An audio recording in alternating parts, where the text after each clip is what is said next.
I was not always an atheist. I began life quite religiously. I was raised in a Christian home and attended a private Christian school. In fact, I am the son of a preacher. My father was a product of Merton College, Oxford, and a minister of religion in the Wesleyan Methodist, rather than the established church, the Church of England. Although his heart remained always in evangelism and, as Anglicans would say, in parish work, my own earliest memories of him are as tutor in New Testament studies at the Methodist Theological College in Cambridge. Later, he succeeded the head of that college and was to eventually retire and die in Cambridge.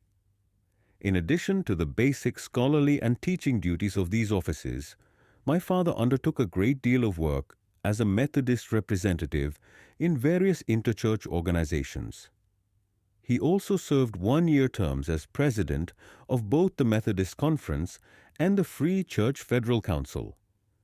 I would be hard-pressed to isolate or identify any signs in my boyhood of my later atheist convictions. In my youth, I attended Kingswood School in Bath, known informally as KS. It was, and happily still remains, a public boarding school, an institution of a kind that everywhere else in the English-speaking world would be described, paradoxically, as a private boarding school. It had been founded by John Wesley, founder of the Methodist Church, for the education of the sons of his preachers. A century or more after the foundation of Kingswood School, Queenswood School was founded in order to accommodate the daughters of Methodist preachers in the appropriately egalitarian way. I entered Kingswood as a committed and conscientious, if unenthusiastic, Christian. I could never see the point of worship, and have always been far too unmusical to enjoy or even participate in hymn singing. I never approached any religious literature with the same unrestrained eagerness with which I consumed books on politics, history, science, or almost any other topic. Going to chapel or church, saying prayers, and all other religious practices were for me matters of more or less weary duty. Never did I feel the slightest desire to commune with God. Why I should be, from my earliest memory, generally uninterested in the religious practices and issues that so shaped my father's world, I cannot say. I simply don't recall feeling any interest or enthusiasm for such observances. Nor do I think I ever felt my mind enchanted or my heart strangely warmed, to use Wesley's famous phrase, in Christian study or worship.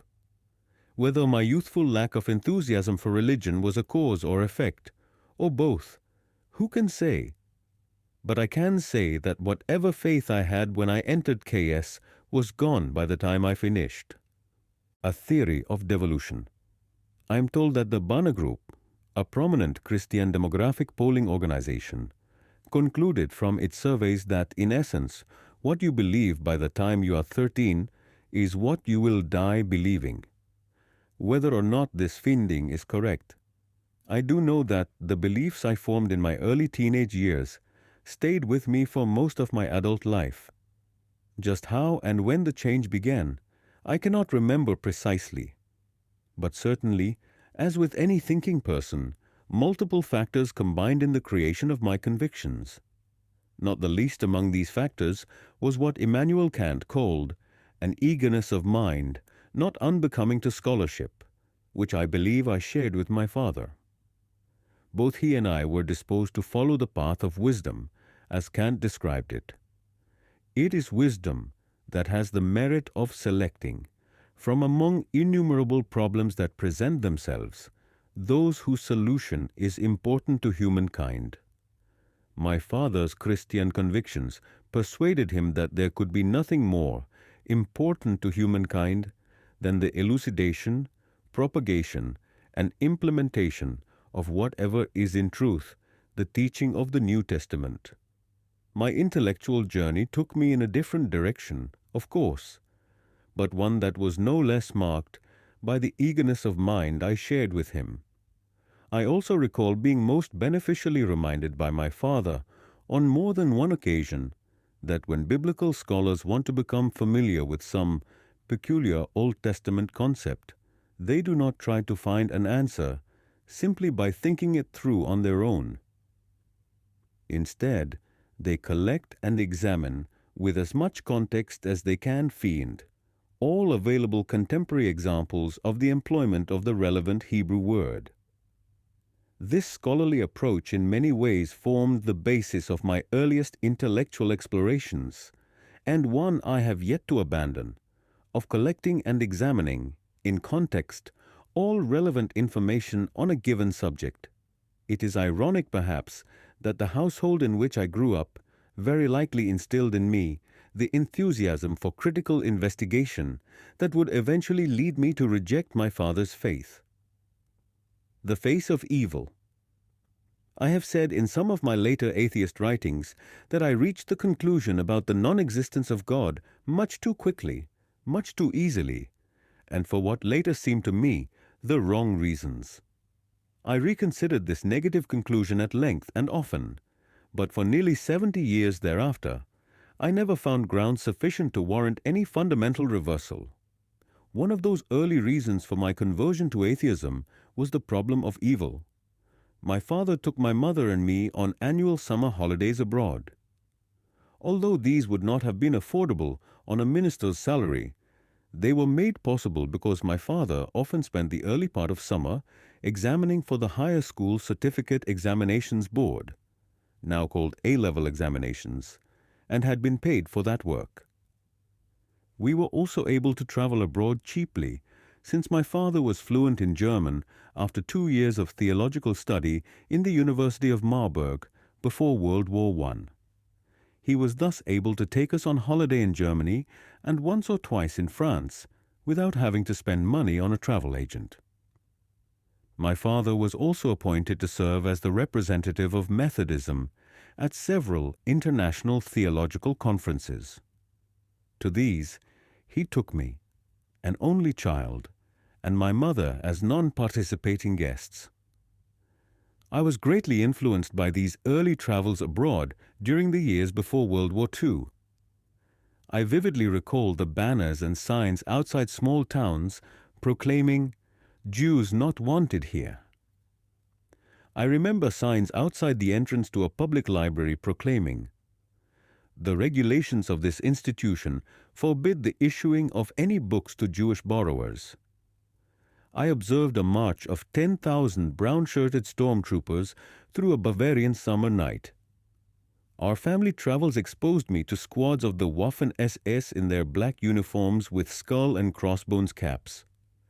Such experiences sketched the background of my youthful life and for me, as for many others, presented an inescapable challenge to the existence of an all-powerful God of love. The degree to which they influenced my thinking I cannot measure. If nothing else, these experiences awoke in me a lifelong awareness of the twin evils of anti-Semitism and totalitarianism, an enormously lively place. To grow up during the 1930s and the 1940s in such a household as ours, aligned as it was to the Methodist denomination, was to be in Cambridge, but not of it. For a start, theology was not then, and there accepted as the queen of the sciences, as it had been in other institutions. Nor was a ministerial training college any sort of mainstream university. As a result, I never identified with Cambridge, although my father felt quite at home there. In any case, from 1936, when I started boarding school, I was almost never in Cambridge during term time. Nevertheless, Kingswood was in my day an enormously lively place, presided over by a man who surely deserved to be rated one of the great headmasters. In the year before I arrived, it had won more open awards at Oxford and Cambridge than any other headmasters' conference school. Nor was our liveliness confined to the classroom and the laboratory. No one should be surprised that, placed in this stirring environment, I began to question the FERM faith of my fathers. a faith to which I had never felt any strong emotional attachment. By the time I was in the upper sixth form at KS, the lower sixth, incidentally, is equivalent to the 11th grade in America, and the upper sixth to the 12th grade, I was regularly arguing with fellow sixth formers that the idea of a God who is both omnipotent and perfectly good is incompatible with the manifest evils and imperfections of the world. In my time at KS, the regular Sunday sermon never contained any reference to a future life in either heaven or hell. When the headmaster, A.B. Sackett, was the preacher, which was infrequent, his message always concerned the wonders and glories of nature. At any rate, by the time I reached my 15th birthday, I rejected the thesis that the universe was created by an all-good, all-powerful God. One might well ask if I never thought to consult my clergyman father about my doubts regarding the existence of God. I never did. For the sake of domestic peace and, in particular, in order to spare my father, I tried for as long as I could to conceal from everyone at home my irreligious conversion. I succeeded in this, as far as I know, for a good many years. But by January 1946, when I was nearly 23, the word had gotten out, and back to my parents, that I was both an atheist and a mortalist, a disbeliever in life after death, and that it was unlikely there would be any going back. So total and firm was my change that it was thought futile to engage in any discussion on the matter at home. However, today, well over half a century later, I can say that my father would be hugely delighted by my present view on the existence of a God, not least because he would consider this a great help to the cause of the Christian Church. A different Oxford from Kingswood, I went on to Oxford University. I arrived at Oxford in the Hilary, January to March, term of 1942. World War II was in progress, and on one of my first days as an 18-year-old undergraduate, I was medically examined and then officially recruited into the Royal Air Force. During those wartime days, almost all physically FIT male undergraduates spent one day of every term time week in the appropriate service organization. In my case, this was the Oxford University Air Squadron. This military service, which was part-time for 1 year and full-time thereafter, was entirely non-combatant. It involved learning some Japanese at the School of Oriental and African Studies at London University, and thereafter translating intercepted and deciphered Japanese Army Air Force signals at Bletchley Park. After Japan surrendered, and while awaiting my turn for demobilization, I worked at translating intercepted signals from the newly constructed French Army of Occupation in what was then West Germany. When I returned to full-time studies at the University of Oxford early in January 1946 and was due to take my final examination in the summer of 1947, the Oxford to which I returned was a very different place. It seemed a much more exciting institution than the one I had left nearly 3 years earlier. There was also a greater variety of both peacetime careers and actual military careers now safely completed than there had been after World War I. I was myself reading for a degree in the Finale Honours School of Literae Humaniores, and some of my lectures on the history of classical Greece were given by veterans who had been active in assisting the Greek resistance either in Crete or on the Greek mainland, making the lectures more romantic and stimulating to an undergraduate audience. I took my final examinations in the summer term of 1947. To my surprise and delight, I was awarded a first the UK expression for passing your undergraduate examinations with first-class honours. On receiving this, I went back to John Mabbott, my personal tutor at St. John's College. I told him that I had abandoned my previous goal of working for a second undergraduate degree in the then newly established School of Philosophy and Psychology. I now intended to start working for a higher degree in philosophy. Waxing philosophic, Mabot arranged for me to engage in postgraduate philosophical studies under the supervision of Gilbert Ryle, who was then the Waynflete Professor of Metaphysical Philosophy at the University of Oxford.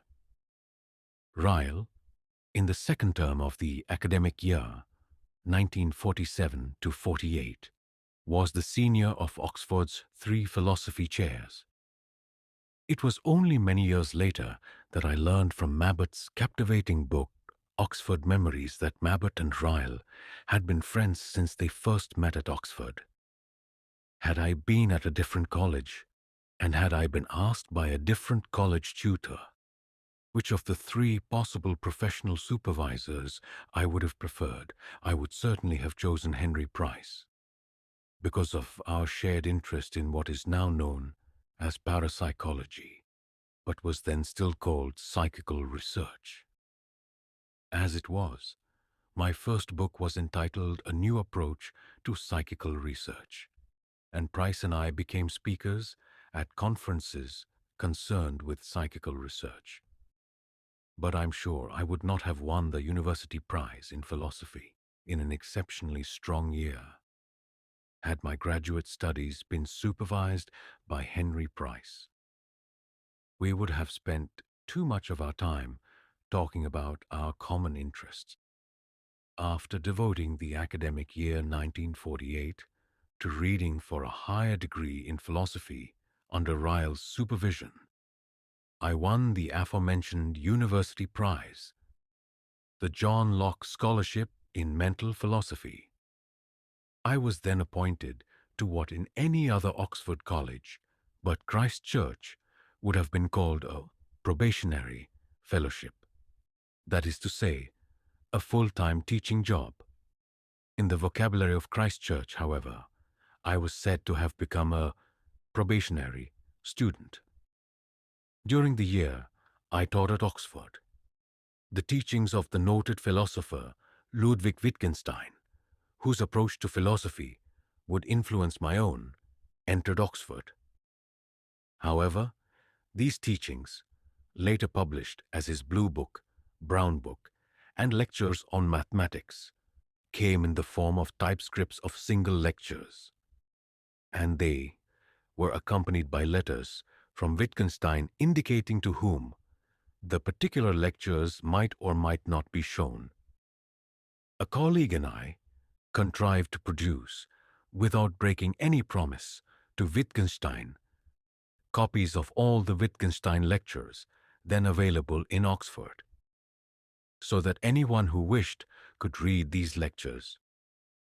This good end, I write here in the vocabulary of the moral philosophers of that period, was attained by Atheist asking everyone we knew to be actively philosophizing at Oxford at that time whether they possessed any typescripts of Wittgenstein lectures, and if so, which ones then, since that was long before photocopiers. We found and hired a typist to produce enough copies to satisfy the demand. Little did we know that circulating these seminal typescripts only to members of an in-group and then only under vows of secrecy would provoke outsiders to comment that Wittgenstein, who was undoubtedly a philosopher of genius, often behaved like a charlatan pretending to be man of genius. Ryle had gotten to know Wittgenstein when the Austrian philosopher had visited Cambridge. Subsequently, Ryle developed a friendship with him, persuading Wittgenstein to join him on a walking tour in the English Lake District in 1930 or 1931. Ryle never published any account of this tour or of what during it he had learned from and about Wittgenstein. But after that tour, and ever after, Ryle acted as mediator between Wittgenstein and what philosophers call the external world. How necessary that mediation sometimes was may be revealed by the record of a conversation between Wittgenstein, who was Jewish, and his sisters immediately after Hitler's soldiers had seized control of Austria. Wittgenstein assured his sisters that because of their close connections with the main people and families of the former regime, neither he nor they were in any danger. When later I became a professional teacher of philosophy, I was reluctant to reveal to my pupils that Wittgenstein, whom I and many of my colleagues considered to be a philosophical genius, had been so deluded in practical matters. I personally witnessed Wittgenstein in action at least once. This was during my time as an undergraduate, when Wittgenstein visited the Jowett Society. His announced subject was cogito ergo sum, derived, of course, from the French philosopher René Descartes' famous statement, "I think, therefore I am." The room was packed. The audience hung on to every one of the great man's words, but the only thing I can now remember about his comments is that they had absolutely no discernible connection with the announced topic. So, when Wittgenstein had finished, Emeritus Professor H. Aprishad got up. With evident exasperation, he asked what Herr Wittgenstein, the Cambridge PhD, was apparently not recognized at Oxford, thought about cogito ergo sum. Wittgenstein responded by pointing at his forehead with the index finger of his right hand and saying only, "Cogito ergo sum." That's a very peculiar sentence. I thought then, and still do, that the most suitable riposte to Wittgenstein's statement would have been an adaptation of one of the cartoon captions in James Thurber's Men, Women and Dogs. "Maybe you don't have charm, Lily, but you're enigmatic." Locking horns with Lewis.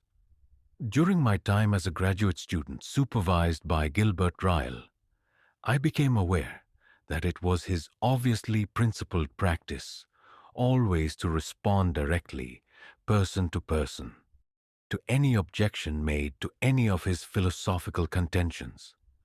My own conjecture, although Ryle certainly never revealed this to me, or, as far as I know, to anyone else, is that he was obeying the command that Plato in the Republic attributes to Socrates.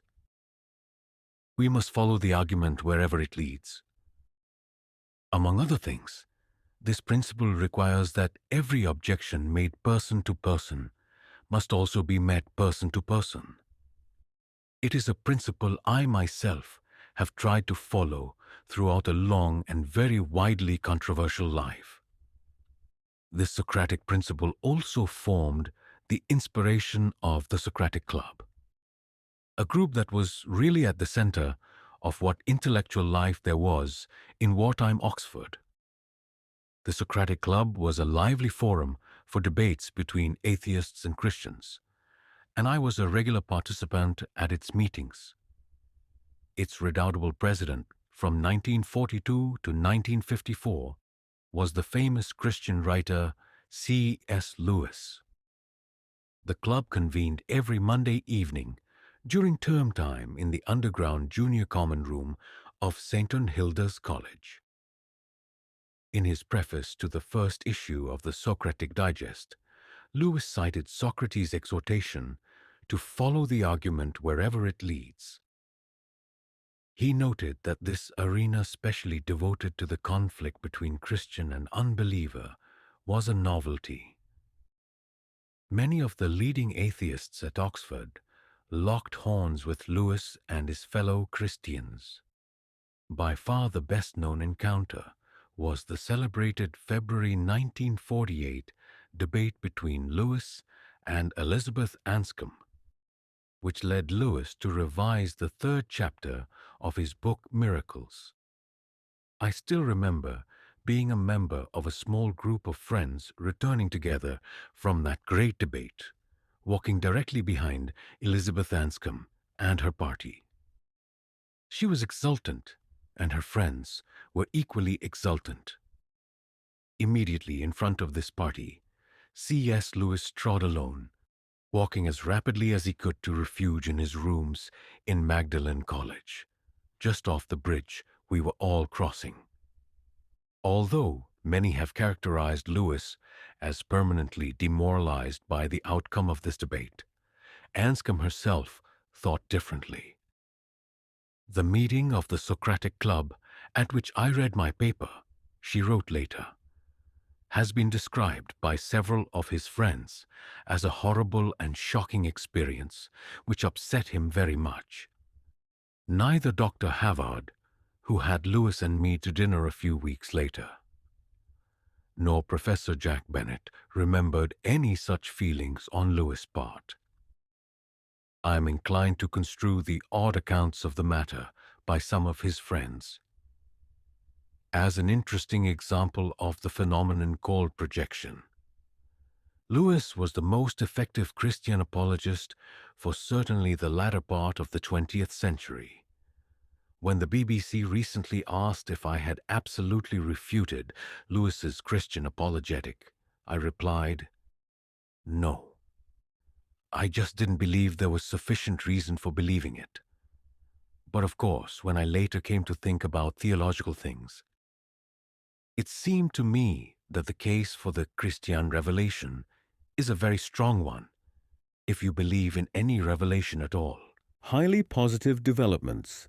During my last term at the University of Oxford, the publication of a J. Ayers book, Language, Truth and Logic, had persuaded many members of the Socratic Club that the Ayerian heresy of logical positivism, the contention that all religious propositions are without cognitive significantia, had to be refuted. The first and only paper I ever read to the Socratic Club, Theology and Falsification, provided what I then considered to be a sufficient refutation. I believed I had achieved a total victory, and there was no room for further debate. It was also at Oxford that I met Annis Donison, my wife-to-be. We were introduced by Annis's sister-in-law to be at a Labour Club social at Oxford. After that introduction to Annis, I paid no attention to anyone else at that social. The occasion at the end of that social, when I made arrangements with Annis for our next meeting, constituted the first occasion in which I had ever dated a girl. Our social conditions at the time of our first meeting were very different.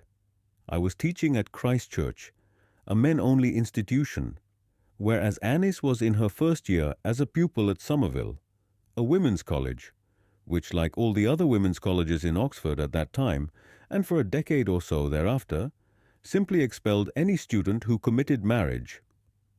My future mother-in-law was understandably concerned about an academically senior person like me dating her much younger daughter. She therefore consulted her son, my future brother-in-law.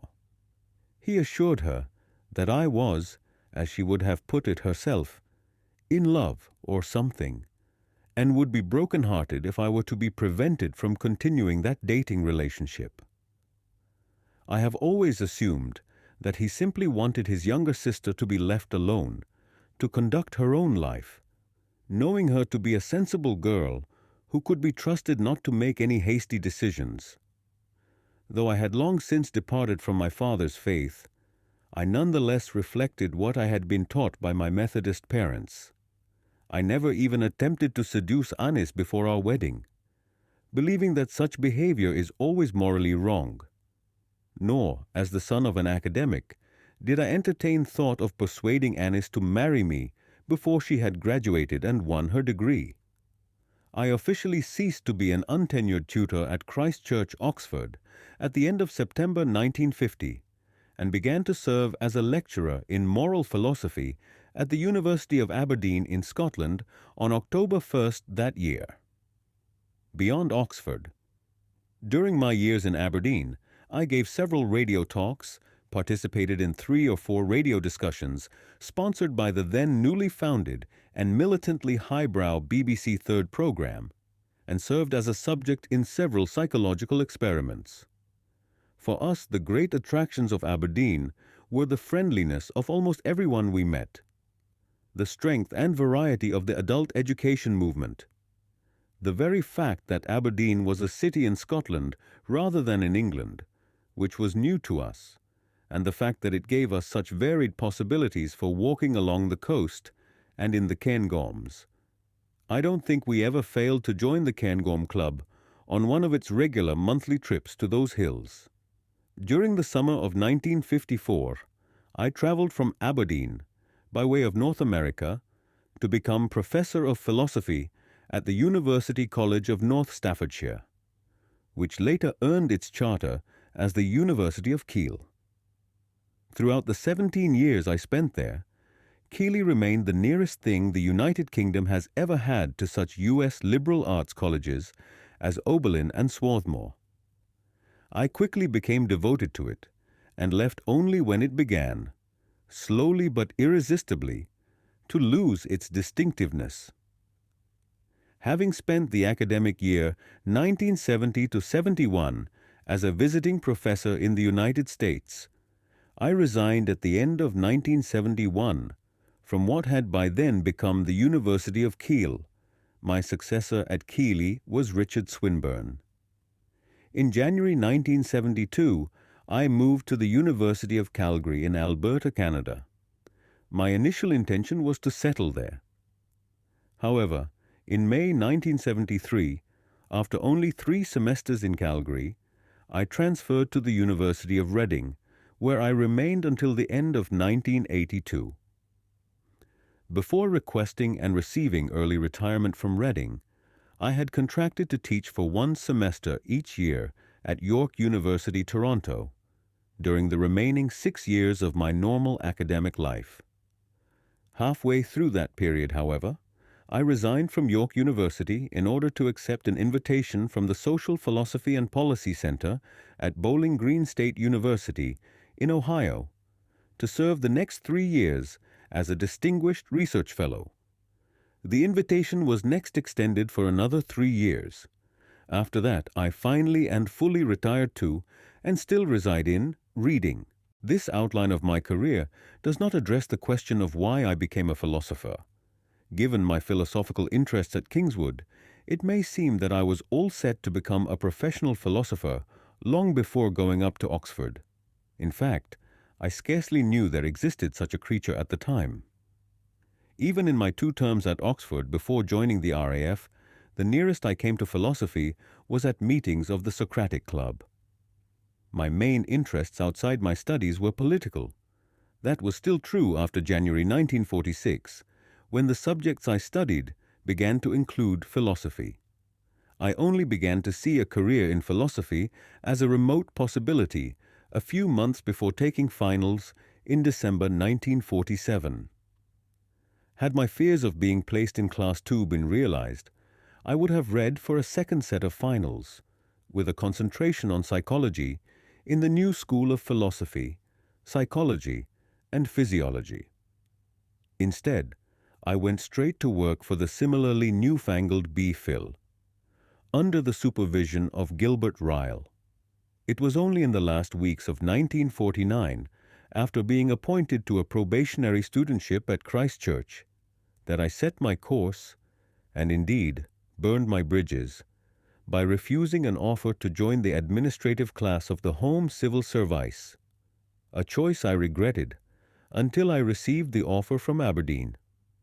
In the next 2 chapters, I try to detail the case I built over the years against the existence of God. I delve fee RST into a half-century of atheist arguments I assembled and developed, and then proceed in Chapter 3 to trace the various twists and turns my philosophy took, particularly as it can be charted through my frequent debates on the subject of atheism. Through it all, I hope it will be seen, as I have said in the past, that my long-standing interest in religion was never anything other than prudential, moral, or simply curious. I say prudential since, if there is a God or gods who involve themselves in human affairs, it would be madly imprudent not to try as far as possible to keep on the right side of them. I say my interest has been moral, since I should be glad to find what Matthew Arnold once called the eternal not for ourselves that makes for righteousness.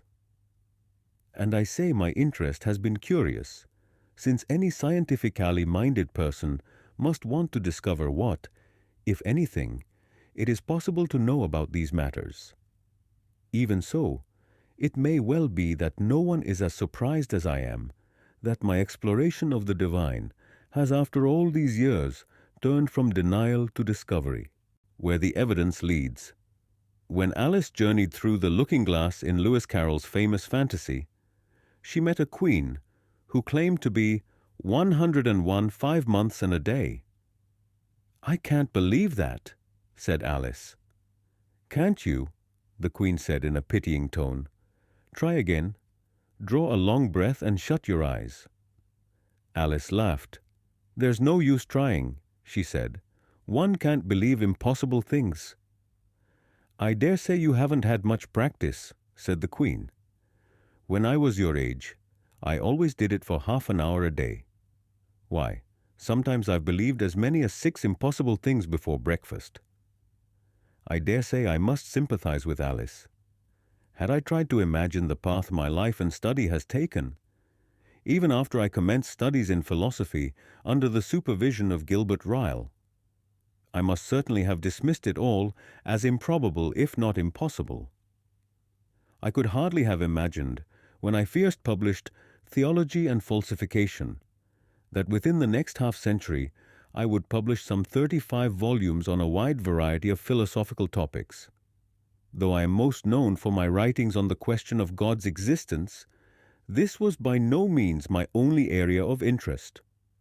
Over the years, I have written on themes ranging from linguistic philosophy to logic, from moral, social, and political philosophy to the philosophy of science, and from parapsychology and education to the free will determinism debate and the idea of the afterlife. But though I became an atheist at the age of 15, and also developed various other philosophical or semi-philosophical interests while a student at Kingswood School, it took years for my philosophical views to mature and solidify. By the time they did so, I had arrived at the guiding principles that would not only govern my lifetime of writing and reasoning, but also eventually dictate a dramatic turn, from atheism to theism. Early explorations and embarrassments. Some of my philosophical views had taken shape even before my arrival at Kingswood School. I was already a professing communist on my enrollment there, and I remained a hotly energetic left-wing socialist until the early 1950s, when I resigned from the Labour Party, Britain's historically leftist movement.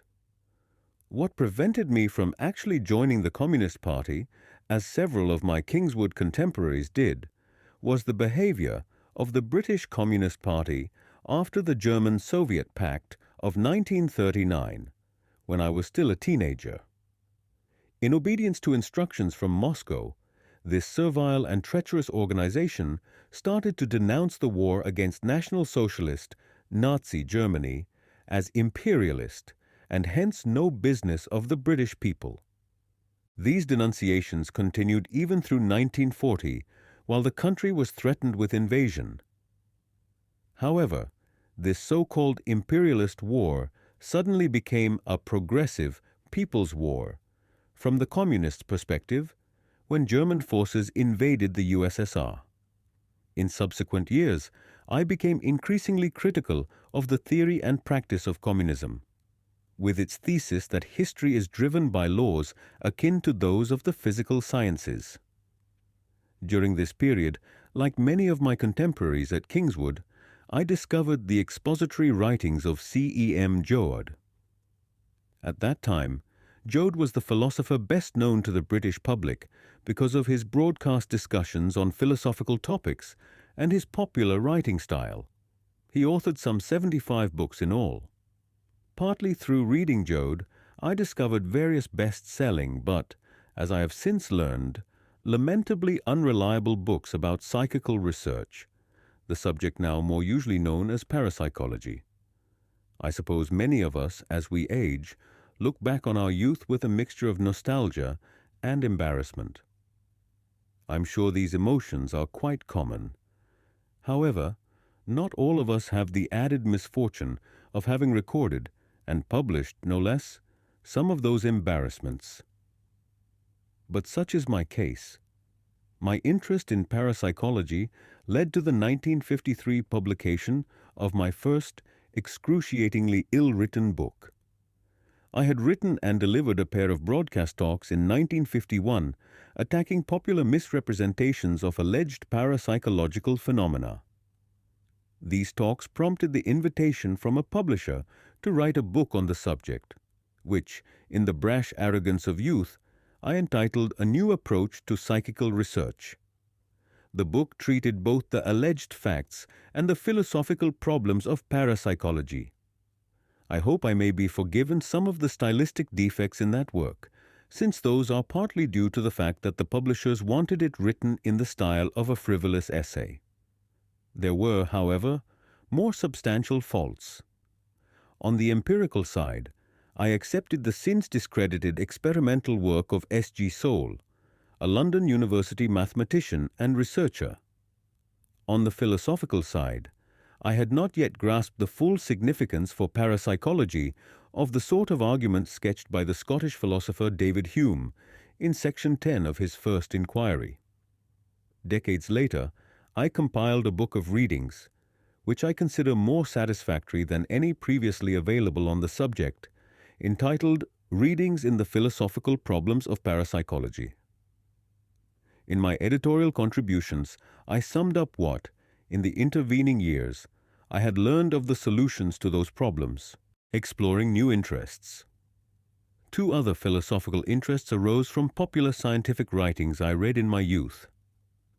The first was in the suggestion that evolutionary biology could provide a guarantee of progress. This suggestion was powerfully made in one of Julian Huxley's early pieces in Essays of a Biologist. He pursued it with increasing desperation for the rest of his life.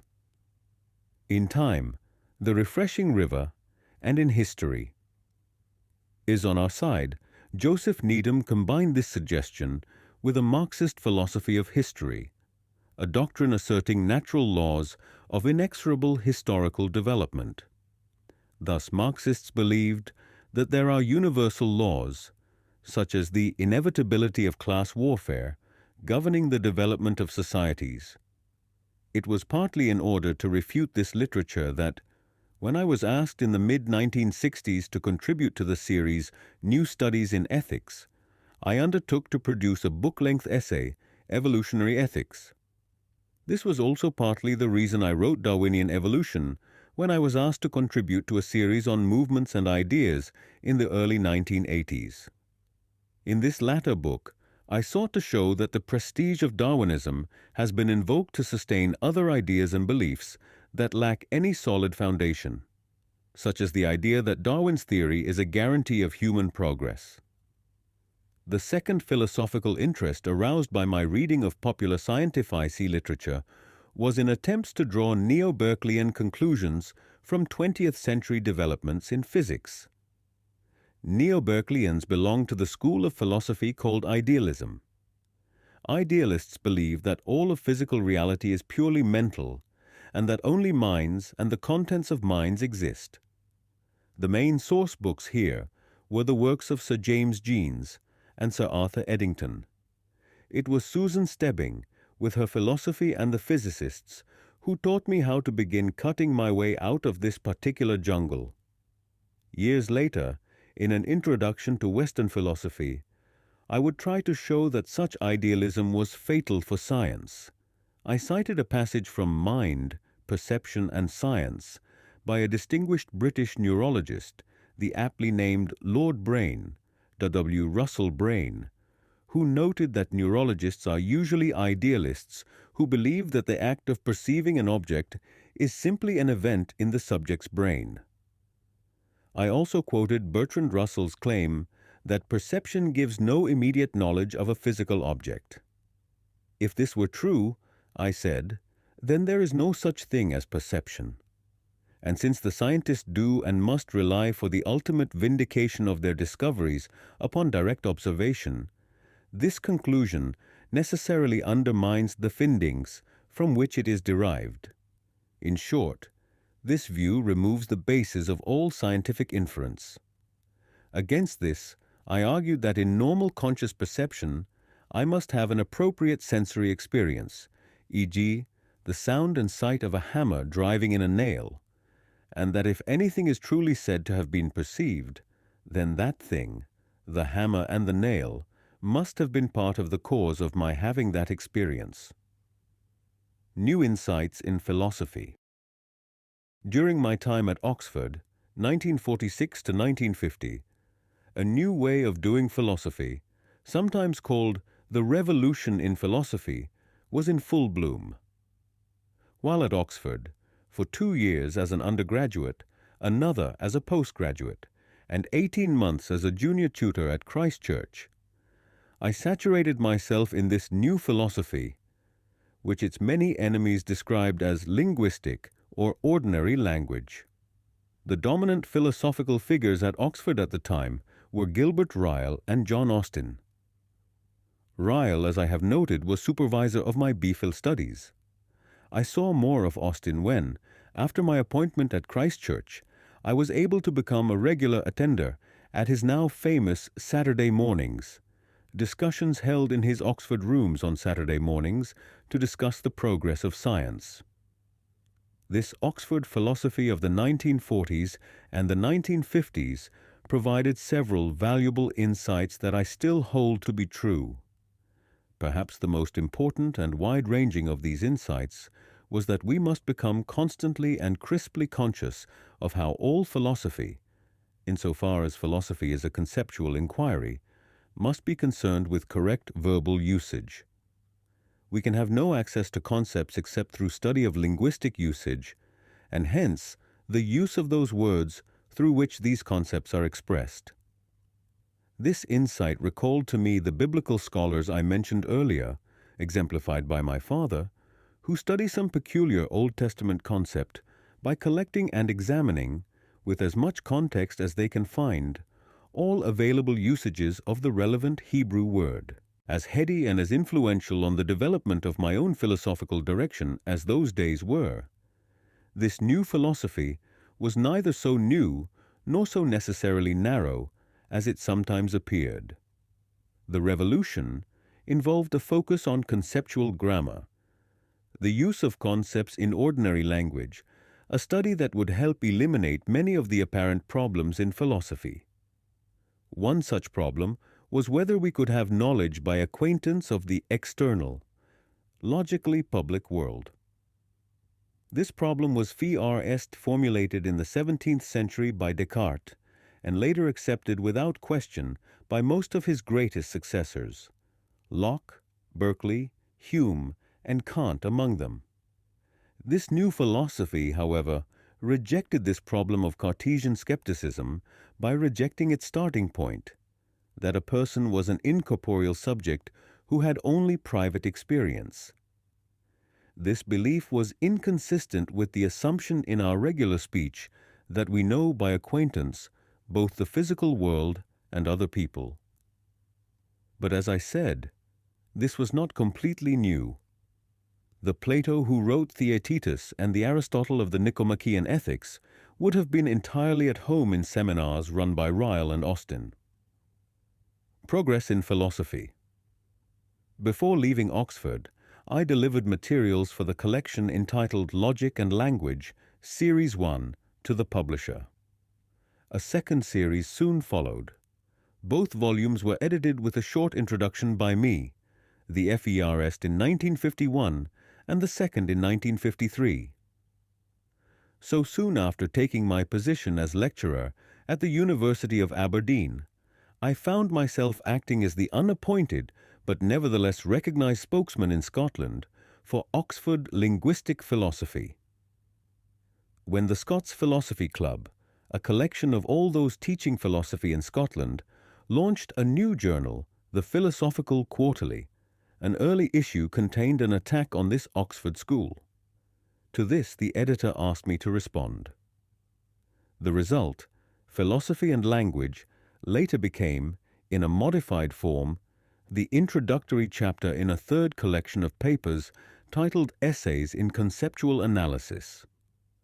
A critic from the English side, Michael Dummett, described the movement as the cult of ordinary language, and curiously claimed that membership in this school apparently depends upon nomination by Professor Flew.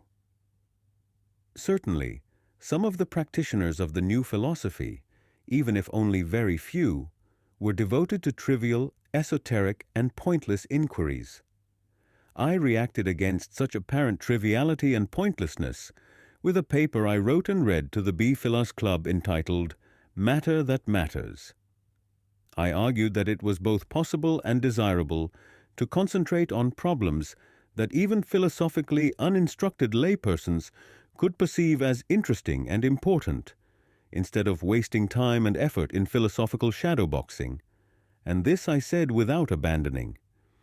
Indeed, while positively profiting from insights obtained at Oxford. I came to see, as I would write in an introduction to Western philosophy, that there can be progress in philosophy despite the general absence of consensus.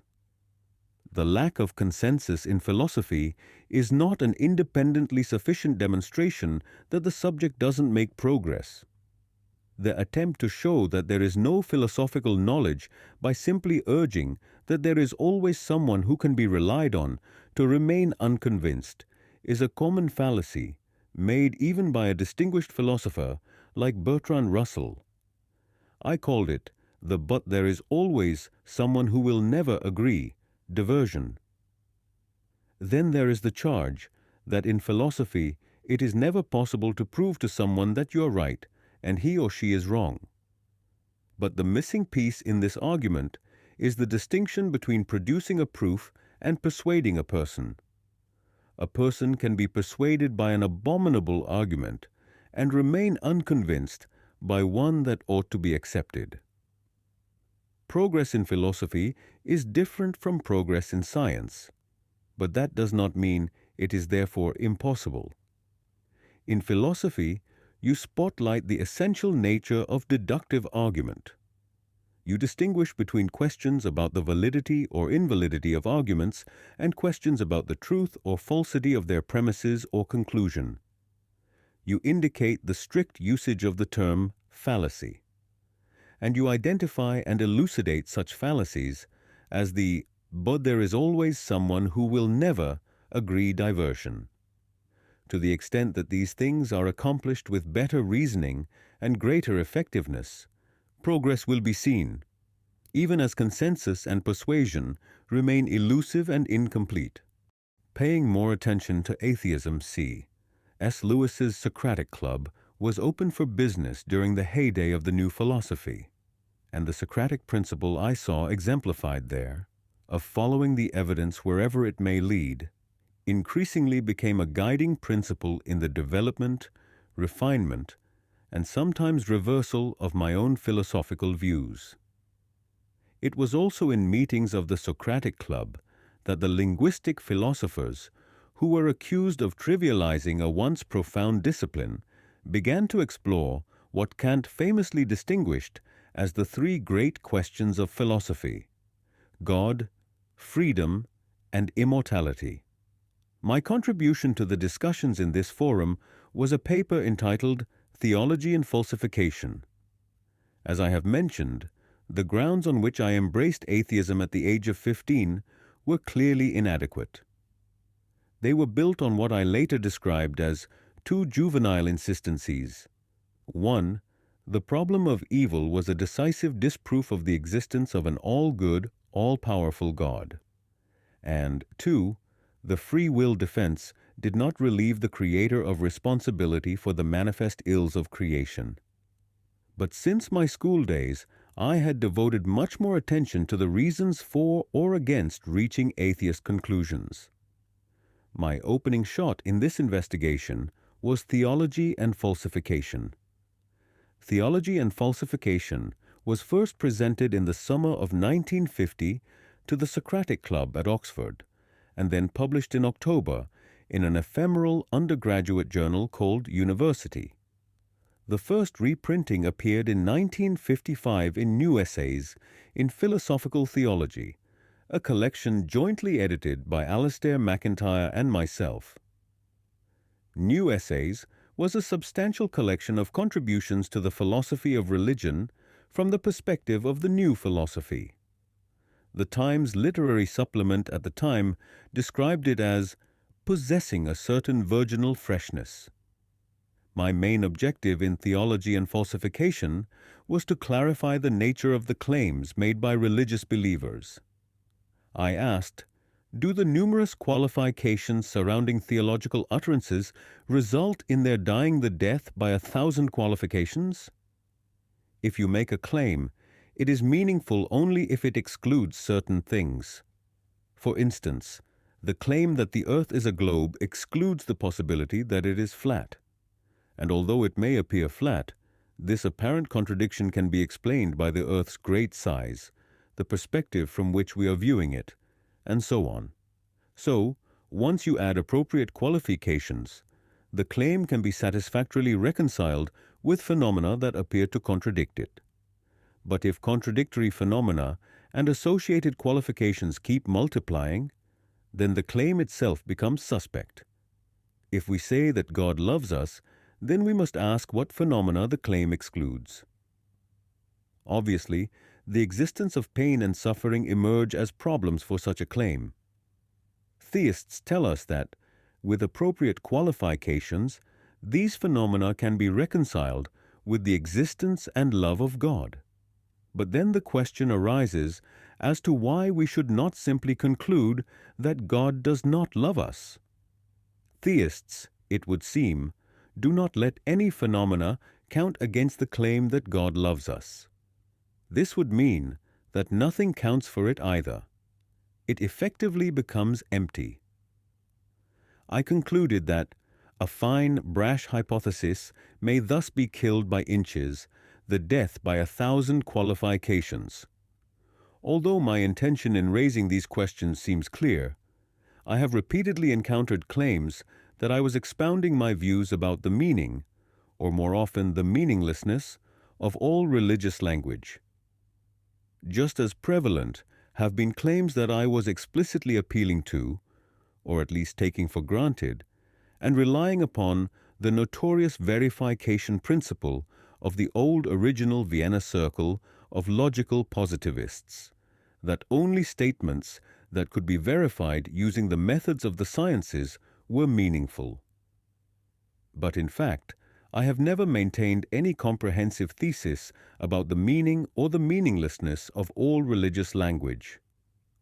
My primary purpose in Theology and Falsification was to spice up the bland dialogue between logical positivism and the Christian religion, and to set discussion between belief and unbelief upon different and more fruitful lines.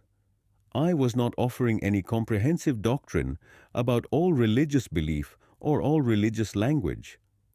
I was not saying that statements of religious belief were meaningless.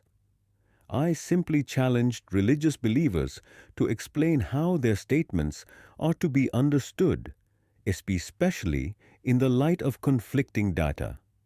Learning from disagreement. The paper elicited numerous responses, some of which appeared decades later, and many of which helped me to sharpen and at times correct my views. Perhaps the most radical response was the first, from R. M. Hare, who would later hold the post of White's Professor of Moral Philosophy at Oxford. Hare suggested that religious utterances should be interpreted not as the making of statements, but as expressions of what he called a blick, something like a general approach or a general attitude. A blick, as he described it, is simply an interpretation of our experience that cannot be verified or falsified. As far as I know, Hare has never developed this idea further in print, but it is not one that would please religious believers, since it denied any rational basis to belief. In the original discussion, Basil Mitchell, who succeeded C.S. Lewis as president of the Socratic Club, said that there was something odd about my presentation of the theologian's case. Theological utterances must be assertions, and to be assertions, there must be something that would count against their truth. He pointed out that theologians do not deny this, and in fact, the theological problem of evil arose precisely because the existence of pain seems to count against the truth that God loves humankind. Their response has been the free will defense, but Mitchell admitted that believers are often in danger of converting their assertions into formulas that are empty of meaning. In Mitchell's Faith and Logic, I. M. Crombie, a philosopher known for his work on Plato, presented a much more thorough treatment of the topic. Theists believe in a mystery beyond experience, Crombie said, but he claims to detect traces of this mystery in experience. Furthermore, theists contend that to express their belief, they are obliged to use language governed by paradoxical rules. Crombie noted that you can understand theological statements only if you do justice to three propositions. Theists believe God is a transcendent being, and statements about God apply to God and not to the world. Theists believe God is transcendent and therefore beyond comprehension. Since God is a mystery, and since to gain attention we have to talk intelligibly, we can only talk about God in images. Theological statements are human images of divine truths that can be expressed as parables. Other respondents to Theology and Falsification included Rayburn Heimbeck and the Anglican divine Eric Maskell. In his Theology and Meaning, Heimbeck, Central Washington University professor, emeritus of philosophy and religious studies, charged that Theology and Falsification made three important mistakes. First, it assumed that the meaning of any sentence is the same as the empirical implications of what it asserts. Second, it wrongly implied that counting against a belief is the same as being incompatible with it. Finally, it assumed that statements about God that express the love or existence of God are in principle unfalsifiable. The fundamental error, in his view, was that of identifying the grounds for believing a statement to be true or false with the conditions that would make it true or false. Point 4, Maskell took a page from the Wittgensteinians by pointing out that we can discover if a statement is meaningful only by determining if people can understand it in the linguistic context and community in which it is used. Point 5, I have cited these responses at some length, partially to illustrate the role of theology and falsification in stimulating new ripples of thought that help stir up the stagnant pool of theological discourse. This discussion continues to the present day.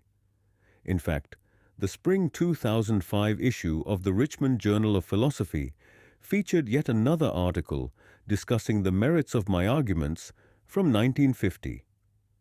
I also mentioned the responses to theology and falsification because the debate it engendered has had an effect on me and my philosophical views.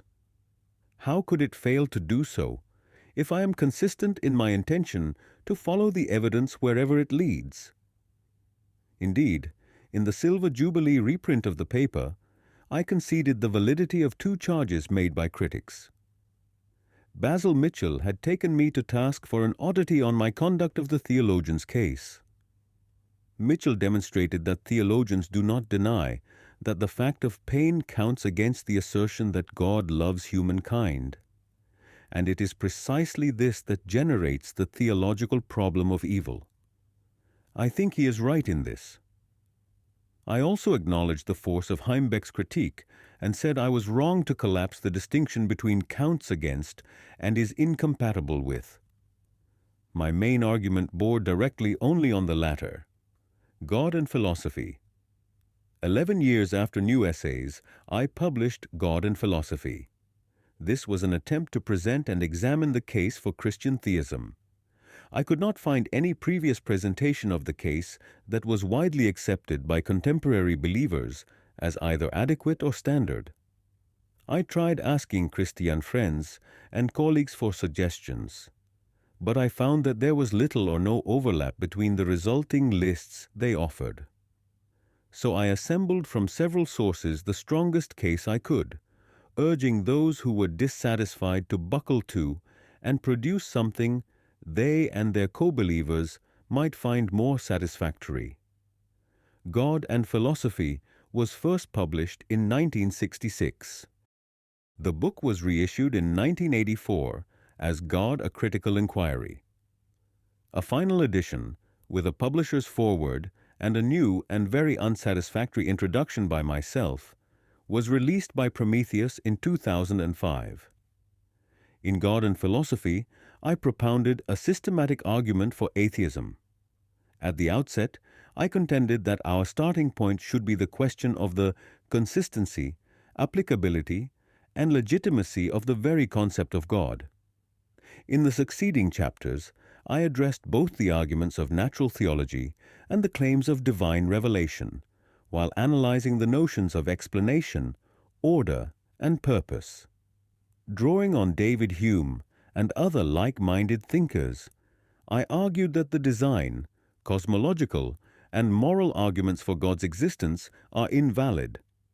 I also tried to show that it was impossible validly to infer from a particular religious experience that it had as its object a transcendent divine being.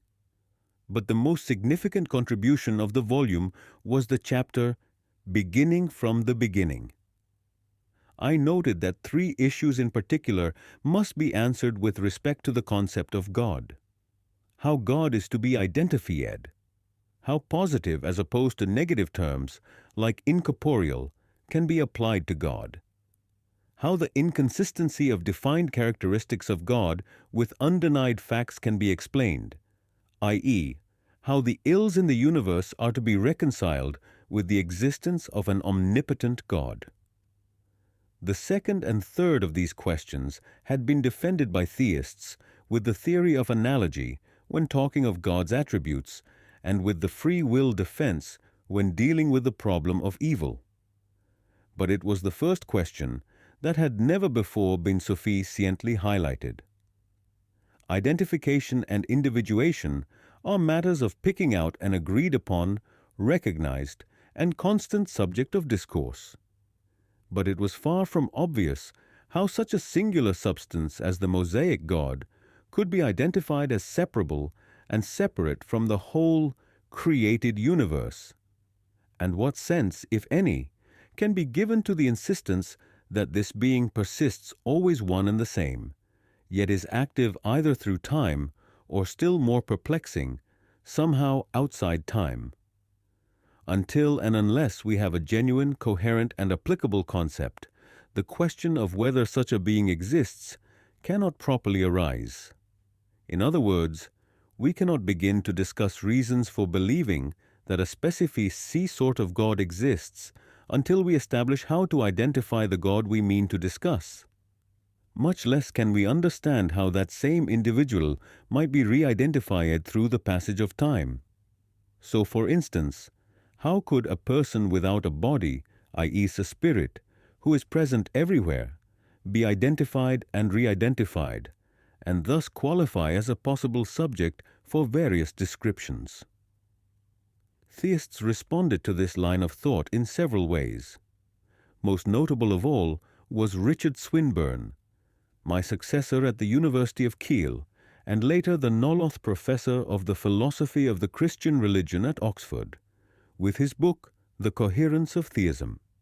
He reasoned that the fact that the only O's we have ever seen are X does not imply that it is not coherent to suppose that there are O's that are not X.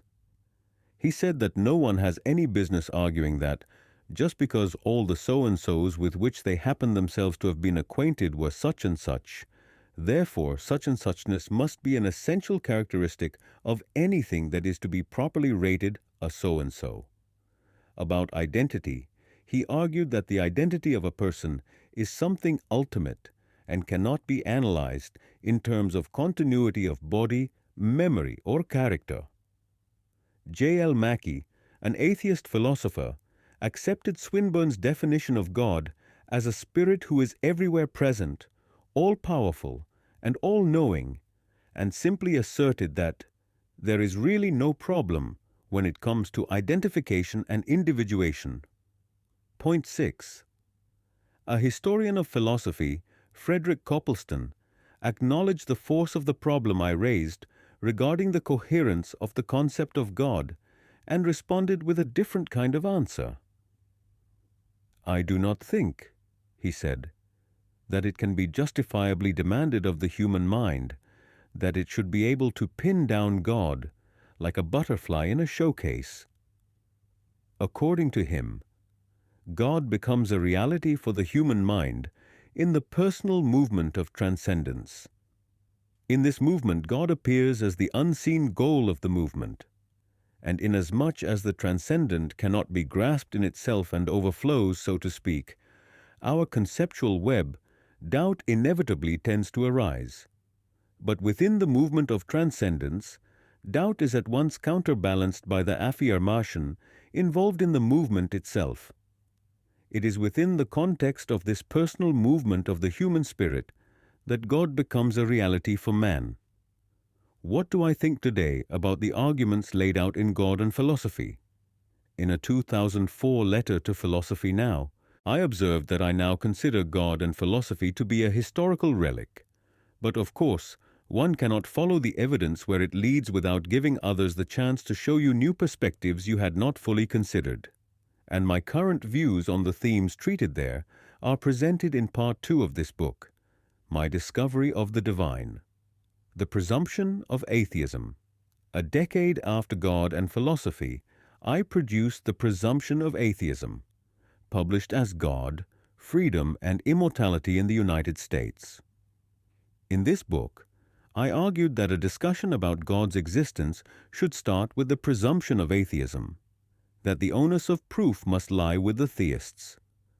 I pointed out that this new approach puts the whole question of the existence of God into an entirely fresh perspective.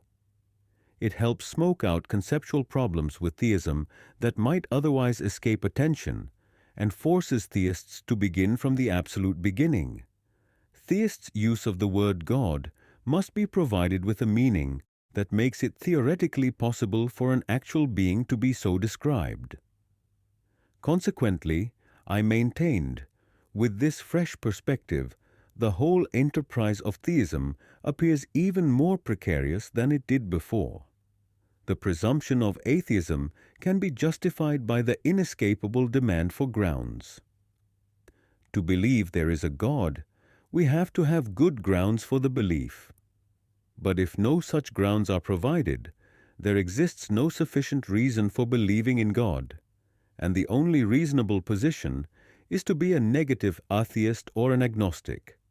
By negative atheist I meant atheist, parallel to such words as atypical and amoral. I must point out here what this presumption was not. It was not a scandalously prejudicial assumption of the conclusion needing to be proved. Rather, it was a procedural principle picking out the party upon whom the burden of proof should lie, much like the presumption of innocence that undergirds English common law.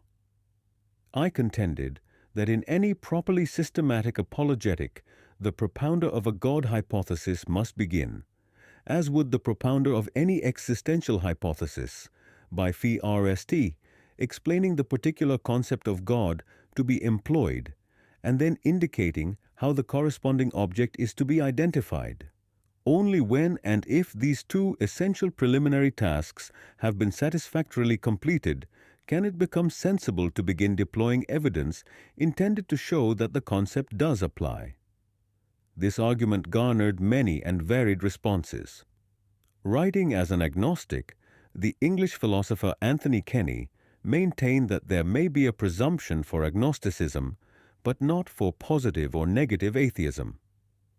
He suggested that it takes more effort to show that you know something than that you do not. This includes even the claim that the concept of God is not coherent. But he said this does not let agnostics off the hook. A candidate for an examination may be able to justify the claim that he or she does not know the answer to one of the questions, but this does not enable the person to pass the examination. 8. Kai Nielsen, a fellow atheist and former colleague of mine, cited a critic who alleged that the morally superior stance is to remain completely uncommitted until adequate reasons are produced. Nielsen then went on to say that I should show that believers and skeptics have a common concept of rationality, with the criteria required to assess the merits of their differing claims. He added that there was a large question mark before my presumption of atheism if I did not produce a universally acceptable concept of rationality. By far, the headiest challenge to the argument came from America. The modal logician Alvin Plantinga introduced the idea that theism is a properly basic belief. He asserted that belief in God is similar to belief in other basic truths, such as belief in other minds or perception, seeing a tree, or memory, belief in the past. In all these instances, you trust your cognitive faculties, although you cannot prove the truth of the belief in question.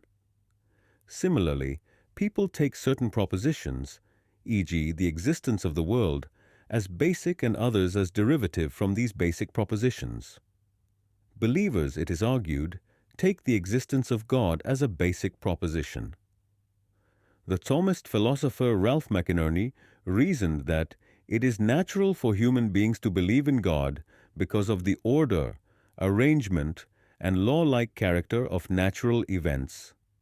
So much so, he said, that the idea of God is almost innate, which seems like a prima facie argument against atheism.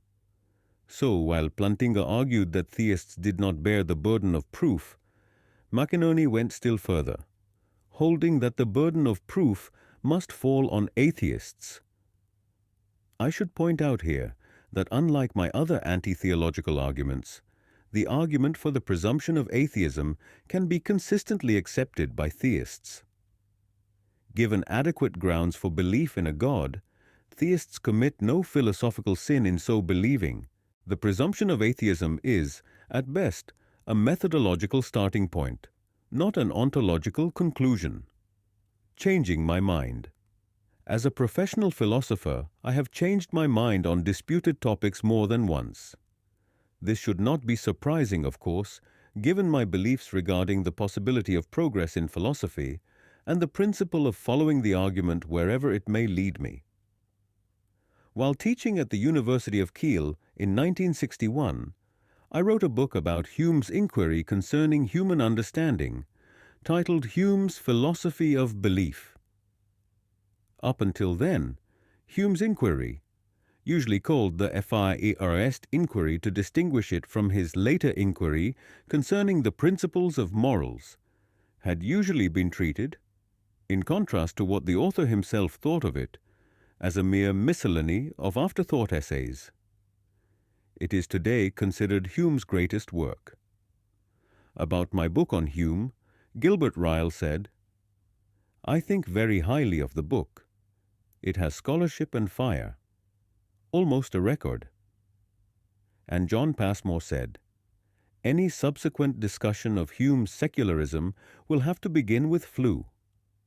Despite these commendations, I have long wanted to make major corrections to my book Hume's Philosophy of Belief. One matter in particular calls for extensive corrections. The 3 chapters, The Idea of Necessary Connection, Liberty and Necessity, and Miracles and Methodology all need to be rewritten in the light of my newfound awareness that Hume was utterly wrong to maintain that we have no experience, and hence no genuine ideas, of making things happen and of preventing things from happening, of physical necessity and of physical impossibility. Generations of Humeans have in consequence been misled into offering analyses of causation and of natural law that have been far too weak because they had no basis for accepting the existence of either cause and effect or natural laws. Meanwhile, in Of Liberty and Necessity and of Miracles, Hume himself was hankering after, even when he was not actually employing, notions of causes bringing about effects that were stronger than any that he was prepared to admit as legitimate. Hume denied causation in the first inquiry, and claimed that all the external world really contains is constant conjunctions. That is, events of this sort are regularly followed by events of that sort. We notice these constant conjunctions and form strong habits associating the ideas of this with the ideas of that. We see water boiling when it is heated and associate the two. In thinking of real connections out there, however, we mistakenly project our own internal psychological associations. Hume's skepticism about cause and effect and his agnosticism about the external world are, of course, jettisoned the moment he leaves his study. Indeed, Hume jettisons all of his most radical skepticism even before he leaves his study. There is, for instance, no trace of the thesis that causal connections and necessities are nothing but false projections onto nature in the notorious section of Miracles in the Phi Rst inquiry. Again, in his History of England, Hume gave no hint of skepticism about either the external world or causation. In this, Hume may remind us of those of our own contemporaries who, upon some sociological or philosophical grounds, deny the possibility of objective knowledge. They then exempt from these corrosions of universal subjectivity their own political tirades, their own rather less abundant research work, and above all, their own prime revelation that there can be no objective knowledge. The other matter on which I changed my mind was free will, human freedom. This issue is important because the question of whether we are free lies at the heart of most major religions. In my earliest anti-theological writings, I had drawn attention to the incongruity of evil in a universe created by an omnipotent, all-good being. The theist response to this perceived incongruity was the claim that God gives humans free will, and that all or most of the obvious and scandalous evils are immediately or ultimately due to misuse of this dangerous gift, but that the end results will be the realization of a sum of greater goods than would otherwise be possible. I was, in fact, the first to label this the free will defense. But whether expressed as a debate between free will and predestination, or in secular suiting, free will and determinism, the question of whether we have free will is of fundamental importance. I responded by trying to have it both ways, by introducing a position now known as compatibilism. The incompatibilist says that thoroughgoing determinism is incompatible with free will. The compatibilist, on the other hand, maintains not only can it be consistent to say both that someone will make a free choice, and that the sense of that future choice is known beforehand to some future party, but also that free choices could be both free and choices even if they were physically caused to be made in the senses in which they are made, and even when their being made in these senses was determined by some law or laws of nature. While still holding that people make free choices, in later years I came to see that you cannot at the same time consistently believe that these free choices are physically caused. In other words, compatibilism does not work. A law of nature is not a statement of a mere brute fact that one particular sort of happening will, as it happens, succeed or accompany some other sort of happening. It is rather a claim that an occurrence of one particular sort physically necessitates the occurrence of another sort, such that it makes its non-occurrence physically impossible. This is clearly not the case with a free choice. We also need to distinguish two radically different senses of the word cause, with corresponding distinctions between senses of determinism. The causes of human actions are fundamentally, and most relevantly, different from the causes of all those events that are not human actions. Given the full cause of, say, an explosion, it becomes impossible for any power within the universe to prevent that explosion. But if I give you sufficient cause to celebrate, this does not necessitate your saying, "Whoopee." It follows from this that not every movement of human organisms can be completely determined by necessitating physical causes. The two senses of cause can be distinguished using Hume's terminology of moral and physical causes. When we are talking of some altogether non-human event, an eclipse of the sun, say, then we employ the word cause in a sense implying both physical necessity and physical impossibility. What happened was physically necessary, and anything else was, in the circumstances, physically impossible. Yet this is precisely not the case with the other sense of cause, the sense in which we speak of the causes or reasons or motives for human actions. Suppose, to use the example above, that I deliver some sort of good news to you. If you choose to respond to the news by celebrating, you may quite properly describe my action as the cause of your celebration. But I did not truly cause your celebration. It was not necessary and unavoidable. You may have chosen not to celebrate because we were, say, in a library at the time. To put it another way, my news may have resulted in your shouting "Whoopee!" But I did not unavoidably cause you to cry "Whoopee!" You might have said "Hooray!" instead. To adapt a famous phrase of the philosopher-mathematician Gottfried Leibniz, causes of this second, motivating sort incline, but do not necessitate. Since Hume denied the legitimacy of the concept of physical necessity, he himself was unable to make this distinction in exactly the same way as it has been made here. Nevertheless, his choice of labels did point toward the fundamental difference between, on the one hand, the natural sciences, and on the other, the social and psychological. Given these two fundamentally different senses of the word cause, it becomes clear that, at least while we are discussing the behavior of human beings, we now need to distinguish two correspondingly different senses of determinism. Determination by physical causes and determination by moral causes. Certainly, if a piece of behavior, what behaviorists call behavior, is fully determined by physical causes, then the behavior did not choose to behave in that way. Nor could he or she, at the time when that behavior occurred, have prevented it from occurring. But determination by moral causes is another matter.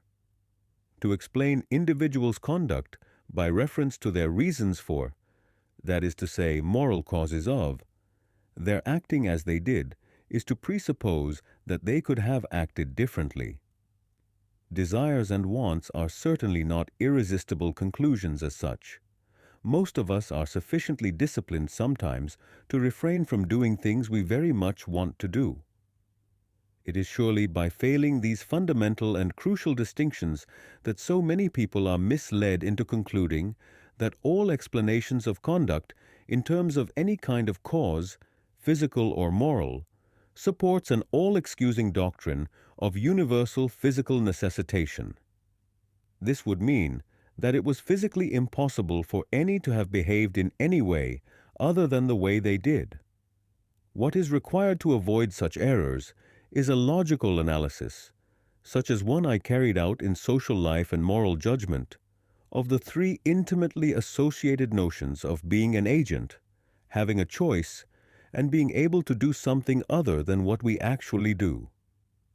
In making a fundamental distinction between movings and motions, we become able to explain the equally fundamental concept of action. A moving is a movement that can be initiated or quashed at will. A motion is a movement that cannot. The power of moving is an attribute peculiar to people. The power of moving is an attribute peculiar to people, whereas entities incapable of consciousness or intention can only manifest motion. Agents are creatures who, precisely and only insofar as they are agents, can and cannot but make choices. Choices between the alternative courses of action or inaction that are from time to time open to them as individuals. Real choices between genuine alternative possibilities. Agents, in their role as agents, inescapably must choose, can in no way avoid choosing, one of the two or usually many more options that on particular occasions are open and available to them. The nerve of the distinction between the movings involved in an action and the motions that constitute necessitated behavior is that the latter behavior is physically necessitated, whereas the sense, the direction, and the character of actions as such are that, as a matter of logic, they necessarily cannot be physically necessitated, and as a matter of brute fact, they are not. It therefore becomes impossible to maintain the doctrine of universal physically necessitating determinism. The doctrine that says that all movements in the universe, including every human bodily movement, the movings as well as the motions, are determined by physically necessitating physical causes. In the light of my defection from full compatibilism, much of the material I have published about free will or choice, both in religious and secular contexts, requires revision and correction. Given that the issue here concerns the second of what Kant called the three main questions of philosophy, God, freedom, and immortality, my change of my mind on this matter is fully as radical as my change on the question of God. Atheism Calmly Considered he had been the league's premier player, first as a pitcher and then as a position player who hit 29 home runs, while also pitching in 17 games in 1919. And then Boston Red Sox owner Harry Frazee, who some say needed cash to finance a Broadway play, sold George Herman Babe Ruth to the New York Yankees for $125,000 and other considerations. Ruth went on to lead the Yankees to 7 American League pennants and 4 World Championships. The Red Sox would not win their next World Series title until 2004, 85 years later. Interestingly, 2004 was also the year I publicly revealed, in New York, as it happened, a switch of my own. After more than 6 decades of atheism, I announced that I had changed teams, so to speak. But in another sense, though I had come to see things from a different perspective, I was still playing the game with very much the same passion and principle as before. My case for atheism culminated with the publication of The Presumption of Atheism. In subsequent writings, I tackled entirely different themes and topics. In fact, in an essay for a 1986 book entitled British Philosophy Today, I commented that there were certainly other things I wanted to do had I but world enough and time. For instance, I would have liked to explore the great historic disputes about the structure of the Trinity and about what is going on in the Eucharist. By the late 1960s, however, it had become clear to me that my services were urgently needed elsewhere. I knew that for the rest of my working life, I must concentrate my energies in the broad, secular areas of the philosophy of social science and social philosophy.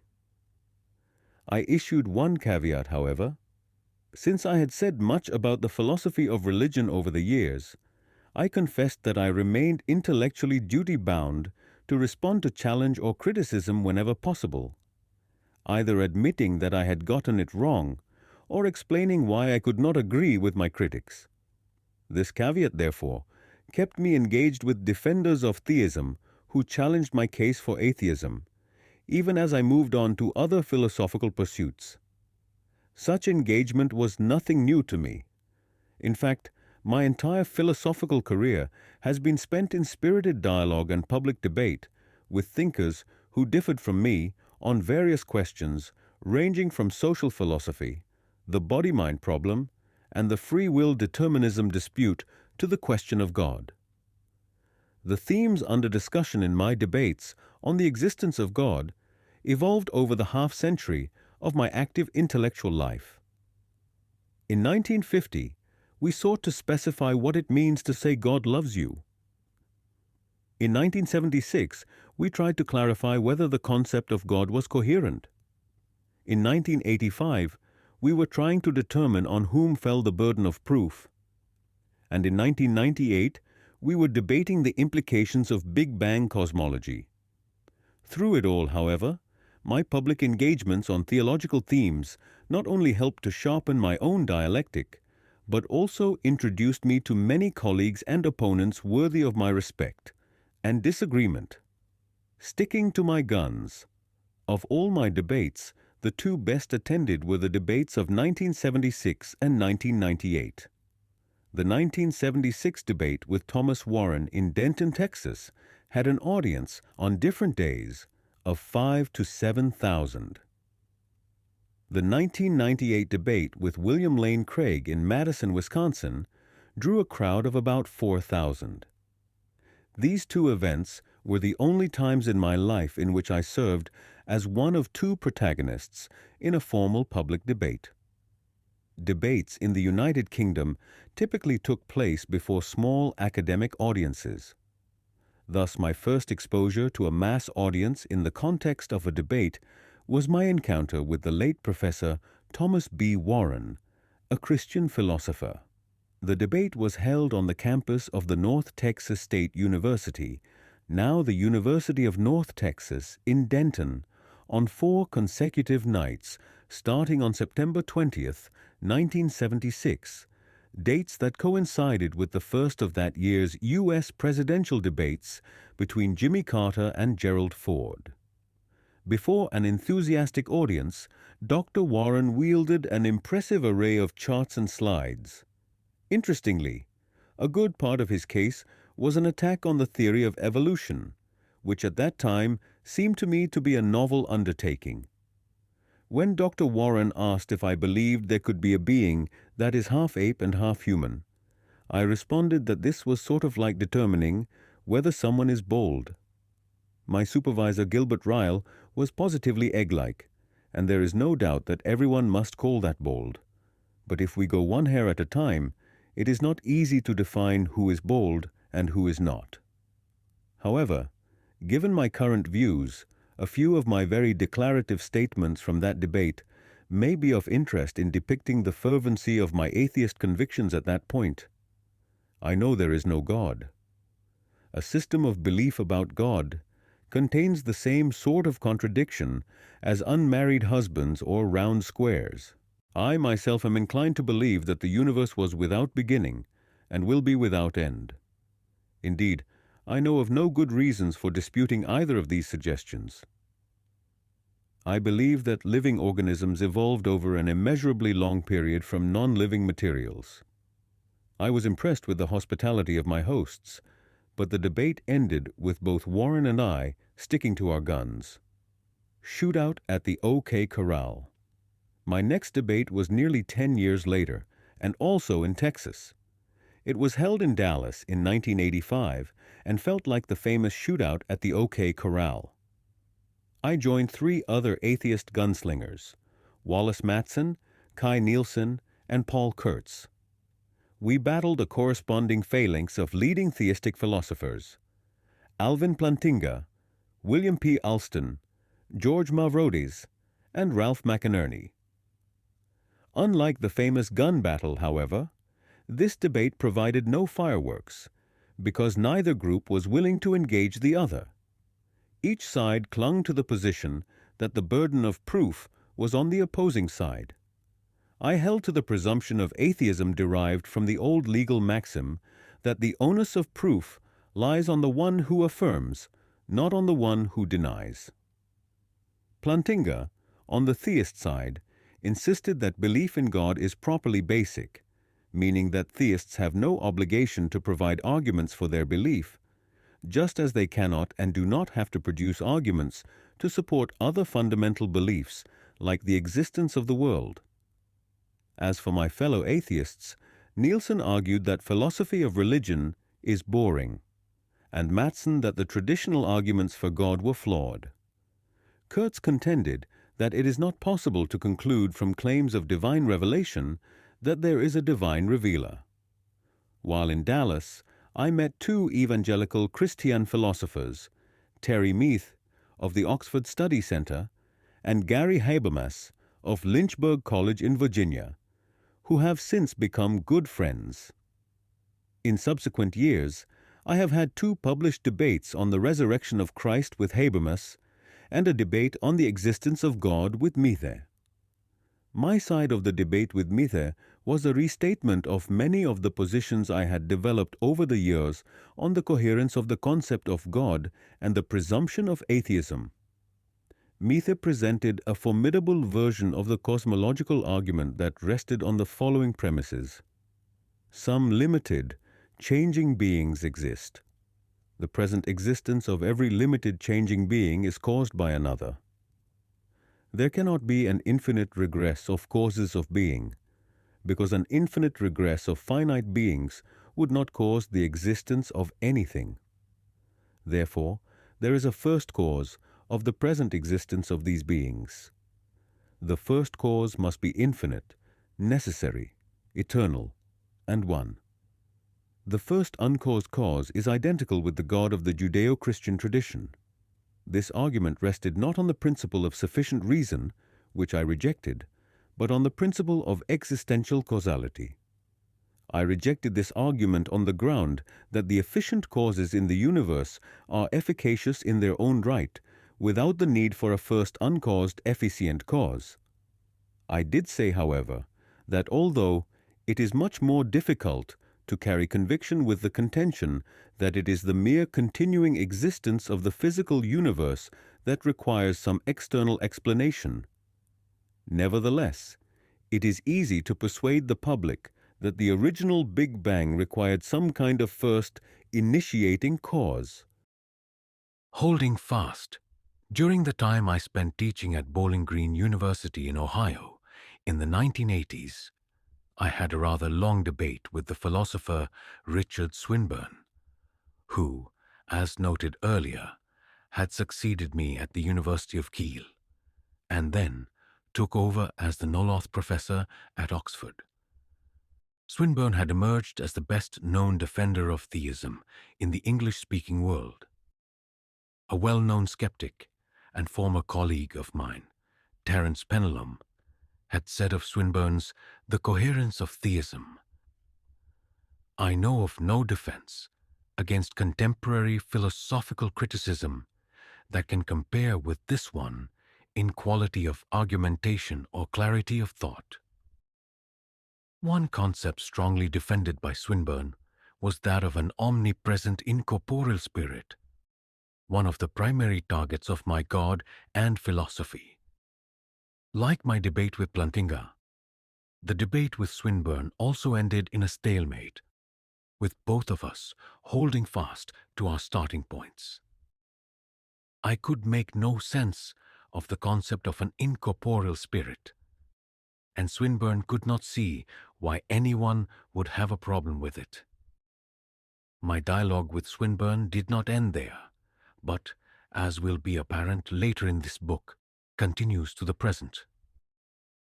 Incidentally, upon news of my change of mind on God, Plantinga remarked, "It speaks very well of Professor Flew's honesty. After all these years of opposing the idea of a creator, he reverses his position on the basis of the evidence." The Swinburne debate was followed by the debate with William Lane Craig in 1998 in Madison, Wisconsin. The debate marked the 50th anniversary of the famous BBC debate on the existence of God between Bertrand Russell and Frederick Copleston. Craig argued that the origin of the universe and the complex order in the universe could best be explained by the existence of God.